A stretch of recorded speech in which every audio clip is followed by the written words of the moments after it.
welcome to the Holiday and Cruise Clinic. I'm Jemma Gofton with another edition of the programme that aims to make your next cruise or holiday as problem-free and relaxing as possible. So, if you have a holiday, cruise or travel-related question, here's how to get in touch. To leave a question on our viewer hotline, call 0871 423 4444. Calls cost 10p a minute from a BT landline and calls from other networks and mobiles may vary. Write on our Facebook wall or tweet us, just search Holiday and Cruise Channel. Send a message through our website www.holidayandcruisechannel.co.uk/clinic or write to us at the Holiday and Cruise Channel, Cavendish House, Brighton Road, Liverpool, L22 5NG. Now, in today's programme, we're discussing another popular destination in the United States of America.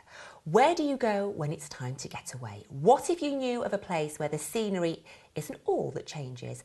A place where centuries-old architecture is the backdrop for a culture so invigorating it'll rouse your spirit. Visit the most fun and authentic city in America, New Orleans. And here to tell us more is Neil Jones from the New Orleans and Louisiana Office of Tourism. This actually is on my list of places to visit, so this is a very self-indulgent interview for me. The best sort. Exactly. Let's start off with, how would you describe the state of Louisiana? I think the best way to describe the state and the city of New Orleans would be friendly. It's a little bit quirky, and so if it were a relation to the other 49 states of the US, it would be the kind of cool relation that's got its own style but really doesn't mind everyone else seeing it. It's very elaborate, it's very out there, and they sort of roll to the beat of their own drum, if you like. Interesting. And where is it located in the USA, if we can just put it in place for us, because my geography is terrible. No, it's so it's in the very sort of southernmost position within the United States. We're quite comfortably nestled between Texas and Mississippi. So if you were to draw a line pretty much straight down from Chicago, that would be the Mississippi River, and that would take you straight into New Orleans. So that's kind of gives a point of reference. And would you say it has that sort of vibe for being in that area, or is it eclectic? I think New Orleans has got very much got its own vibe. It's and that's a result of the history of the not only the city but the state. We've got a history that involves the French, the Caribbean, the Creole, Cajun culture. There's a lot of English there. So they've developed their own flavour and style throughout the whole sort of evolution of the area. So it's very different. It's referred to quite often as the exotic sister state. So it's or others refer to it as the foreign state in the United States because it is so different. And such a big mix. What are key cities of Louisiana? If you were going to have to pinpoint a few, where would they be? We will pick a name out that everyone's going to know, which is New Orleans, for starters. I'm sure we'll talk more about that. But to cover some of the other cities as well, in the very north of the state, you've got Shreveport, which is becoming more and more famous for its film industry. One of my colleagues in Louisiana rightly corrected me the other week that Shreveport has now got the highest grossing film production in the United States of America, now #1 for big budget movies, ahead of the sort of the usual New York and Hollywood. So that's quite a surprising fact. Anyone who watches Duck Dynasty will know the town of Monroe, also in the north of the state. You come down through into sort of southern, sort of south through the state, and you'll end up in Lafayette, which is very much the heart of the Cajun French culture of the Louisiana. You've got Baton Rouge, which is the state capital. So, you know, it obviously comes with it all the government-type buildings. It's right on the Mississippi. And then that brings you nicely down into New Orleans, which really is the party city, and that's where everyone should end. Always end any tour of Louisiana, make sure you end in New Orleans, because you're going to burn the candle at both ends and have a great time there, but you might not be so motivated to travel elsewhere afterwards. Oh, OK, so it gets you, it grabs you. That's it, it grabs you, it embraces you, and once you're there, you won't want to go. OK, so well, obviously what I know of New Orleans is, and this is what makes me want to go, is the James Bond film and the carnival going down the streets. Absolutely. And it just looks so exciting. But obviously there is a history behind New Orleans. So let's chat about that first before we get into sort of the fun side of it. Yeah, absolutely. I mean, the state or the city of New Orleans was founded in 1718. So by British terms, it's quite new. But by American terms, it's got quite a history. The city of New Orleans was pivotal to the formation of the United States of America as it stands today. A lot of people will have heard of the Louisiana Purchase. At the time when the Louisiana Purchase happened, Louisiana accounted for about a third of the United States of America as landmass. Obviously a much smaller state now, but the United States purchased Louisiana from the French, and that formed the United States as we know it today. So a central role in the formation of the United States. So with the history side of it, can you visit places that are going to give you a taste of history? Are there places, I want to say blue plaques, I'm sure they're not blue plaques, but you know the type of place I mean, like museums, places of interest? Absolutely. I mean, just outside the city of New Orleans, just not even an hour north, you'll find yourself in plantation country or the River Road. This is very much a step back in time into Louisiana as it was back in the day where cotton farming was the norm, and you had the paddle steamers travelling up and down the river, and that's just outside New Orleans. So that's a great step back in time. There's museums galore in the city for all eras and all ages, but you've also got the National World War II Museum there as well, which was funded with the assistance of Tom Hanks after the filming of Saving Private Ryan. He felt it was crazy that the country didn't have a National World War II museum, and so therefore he got all the funding together and opened it up in New Orleans. And as a place, how easy is it to get around New Orleans? Do we need a car, or is public transport easy? To get around the city, I would absolutely advocate walking. Walking? Walking. Oh gosh, okay. You will see so much more, you will experience so much more, you'll get the sights, the sounds, the smells. But that's if you're staying in the city. I mean, equally, there's a great taxi service that runs all over the city. There's hop-on, hop-off buses, which will tour around the city. So there are great options there, but it's such an easy to get around city that honestly walking is a great option. And is it in different sections, in quarters? You visit this area or you visit that area. Is there an art area? Is there a foodie area? There are indeed, yes. The famous area that most people will know will be the French Quarter. That's the oldest neighbourhood, if you like, of New Orleans. That accounts for about a 13 block by 8 block square. Again, that indicates just how easy the city is to get around. So that's the real historic district. That's also where you'll find a lot of the nightlife. Then just outside of the French Quarter, you've got areas which are the Central Business District, the Garden District, and the Warehouse Arts District. Each of those names is quite self-explanatory, but they're all very easy walking distance. 10 minutes is going to quite easily see you walking from one neighbourhood to the other. So it honestly is a great way to get around. So if you're wanting to party, you'd stay in the French district, would you say? You don't have to stay in the French Quarter. That's where you'll find a lot of the bars and the restaurants. But the city is so easy to get around. Last time I was there, stayed in the Central Business District, and 5 minutes walk, and I found myself on Bourbon Street, which is the famous street, the famous image that everyone sees of New Orleans and the parades and the beads. Sorry, what was it called? Bourbon Street. Bourbon, as in the drink. Correct. I like it. Spelled the same way. Love it. And is it named because of? It's not named because of that. I think it's a coincidence somewhere along the lines, but a happy coincidence, and more happy the more you drink. So. And obviously we picture it as being this party, sort of Mardi Gras, parades, everything. If you just wanted to chill, are there places where you can just get yourself a nice glass of wine and just take it all in? Absolutely. I mean, that's the beauty of New Orleans, that you don't have to be out partying every hour of every day. There are some really nice luxurious hotels which will cater for sort of the more pampering, the spa side of sort of life. Some cool bars and restaurants that you can enjoy a nice glass of wine, and you don't have to be drinking the colourful cocktails that are served up on Bourbon Street most nights. Well, you say you don't have to, but I probably would. We're going to have a quick break. Don't go anywhere. Now, Bit of a jump, but let's go into cruising. And if you're new to it, then this is our first time guide to cruise holidays, and it's well worth requesting.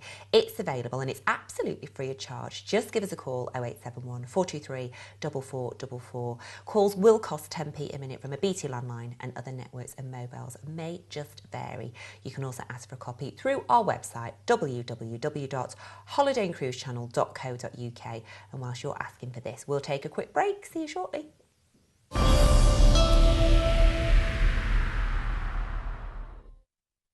Okay, I'm going to talk about...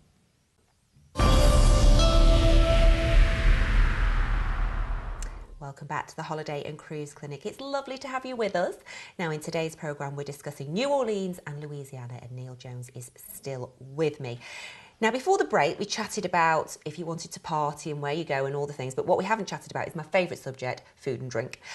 So if I'm coming to New Orleans, is there a typical dish I should try? I think if we sort of talk about Louisiana for the food as well, because there's nothing more central to life in Louisiana than the food. And what you're going to find is as you travel through the state, so from the north in Shreveport, you've got a very typical Louisiana style, but because of its proximity to Texas, there's the Texan influences. You come down, we mentioned earlier, Lafayette. Again, the French influences and the Cajun Creole spices are very, very much evident in their food. And then you arrive into New Orleans, which again encompasses all of that good spices and the seafood and the French delicacies and the Texas element, and it kind of brings it all together into a great melting pot. The one thing that probably unites all Louisianans more than any other is crawfish. And what you will see, the season starts at the beginning of February, and you will honestly see people queuing round the block to get that first batch of crawfish that have been harvested off the Mississippi, and they will queue round the block to be the first ones to get those dishes. And it's normally falls around mid-February that they can get those. I don't actually know what crawfish is. Is it a shellfish? Or? So it's a shellfish, and for us it would be similar to what we would have as, I guess their closest thing would be like prawns or something similar, but it's not exactly the same, but that's probably the closest thing we would have in the UK that we eat regularly. I guess you've eaten it. A few times. Oh, you're so lucky. Let's chat about drinks then. If you the next best. Yeah, the next. Yeah, those two are very close for me. Cocktails, beers, because when you say we're partying, those all come hand in hand for me. Absolutely. The bars and the restaurants in New Orleans will cater for absolutely any budget. You can walk down Bourbon Street, and there's some great guys down there that walk along the street and they will do dollar beers. Ooh, like that. Which is always a good starting point. But then you can expect to pay anything, up to your usual sort of $10 for a cocktail in a bar. And then obviously for those with far more expensive champagne type tastes, of course we have those bars as well. So, we really can cater for all tastes. The one must would be a visit to Pat O'Brien's and try the Hurricane or Cyclone cocktails though. I would suggest that any cocktail that's called Hurricane and Cyclone is not ending well. It's normally quite a good midpoint in the evening. So you've loosened up a little bit with a beer or a wine, and then try the cocktail after that. But it's what's in them? What makes them so amazing? That's the secret. You can only find out once you've tried it. Oh, really? That's the. I like it. You've thrown the gauntlet down. I'll do it. Okay, and we talked about the price of drinks and how affordable it can be. What about the price of food? Is there something for everybody's price point? Absolutely. A typical two-course meal, you can expect to pay from sort of $20. That would, be quite typical. But then also, of course, we have the fine dining options as well, which really becomes, a budget no consideration type scenario. But we have over 1,200 restaurants now in New Orleans, in the greater New Orleans area. That means we can cater for pretty much any budget, any taste, and any time of day as well, which is always good. It's a 24-hour... It is indeed. Is it? It is. We are one of two 24-hour cities in the United States of America. I think most people probably know which one the other is, with Las Vegas. But absolutely. The beauty, I think, of that is, though, that we've all been there on a night out where, you want to be out by 9 o'clock and, if you're not, you're kind of losing time.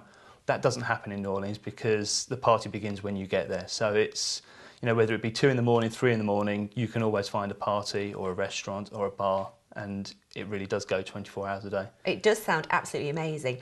If, like me, you're really old and you're not going to be drinking at 3 in the morning, what about the attractions in the daytime? What can we see? Where can we take the kids? That type of thing. I think there's a lot of attractions that we have, but there's some that are real standouts. So I mentioned earlier the World War II National Museum. It's a fantastic experience. It has interactive exhibits. It gives a real in-depth insight into the life of the soldiers as well, not just the war as it unfolded, but also the lives of the soldiers who flew out there, had never travelled overseas, and their experiences in the various areas. Of course, we mentioned Mardi Gras earlier. We have Mardi Gras World, which is a great insight into the painstaking work that goes into these fantastic floats. And they don't only feature in the Mardi Gras in New Orleans, they ship these floats all over the world. So you'll see the Rio Carnival. Floats are shipped from New Orleans at Mardi Gras World to Brazil for the Rio Carnival. Oh, so you can go round. You can go round and see how absolutely. The floats. What about the costumes? Because the costumes. Some of the really costumes amazing. are there, and you'll see. And what they display is from the very initial design phase. There's the hand-drawn images of where they envisage these floats, and they will also have some of the floats in their various stages of production, right up until some that would have been used in the previous year's parade, and they are elaborate, to say the very least. They have kitchens, they have fully working toilets on board, they have fridges. You know, these people spend the whole day on that float, so you have to have the creature comforts as well. And is that once a year, the parade, the Mardi Gras parade, and it lasts a weekend maybe? I don't know. The main Mardi Gras parade that people refer to is once a year. Mardi Gras literally translated is Fat Tuesday. So that refers back to obviously the Easter period, what we would refer to as Shrove Tuesday in the UK. And the celebrations roll back about 10 days prior to Fat Tuesday. But the beauty of New Orleans and Louisiana, we have over 400 festivals a year throughout the state. It doesn't take a genius to work out that's more festivals than there are days in the year. So you're going to struggle to attend all of them. But if Mardi Gras is busy or it's the wrong time of year for you, you're never far from a festival. You know, there's always a festival going on through the state. The state has the motto, or that they live by, which is "Laissez le bon temps rouler." Translated for us, that basically means "let the good times roll." I got good times. Yeah, that there you go. We were again there. And they absolutely live by that motto. So it's. It sounds amazing. Let's talk about holiday options. How long do you really need in New Orleans, Louisiana, to get a taste of it? If you're looking to do New Orleans as a city break, 4 or 5 nights would be a good amount of time to really make sure that you're not rushing around. You're getting a really good feel and a taste of what the city has to offer. If you've got a bit more time on your hands and you wanted to tour the rest of the state, anything from sort of 10 days to 14 days would enable you to see the whole state. Then beyond that, obviously we sit very nicely within the Deep South, which obviously borders Georgia, Mississippi. So again, it does depend on how much time you have, but you could easily spend 2 or 3 weeks touring around the region. And you could tag it onto a cruise. You could absolutely. We kind of make the most of it, party. Then. Yeah, we have an ever-growing cruise port in New Orleans, and it literally is positioned right in the downtown area. So 2 minutes from the cruise port to the French 2 miles from the cruise port. 2 minutes, yeah. 2 minutes would Straight be nice.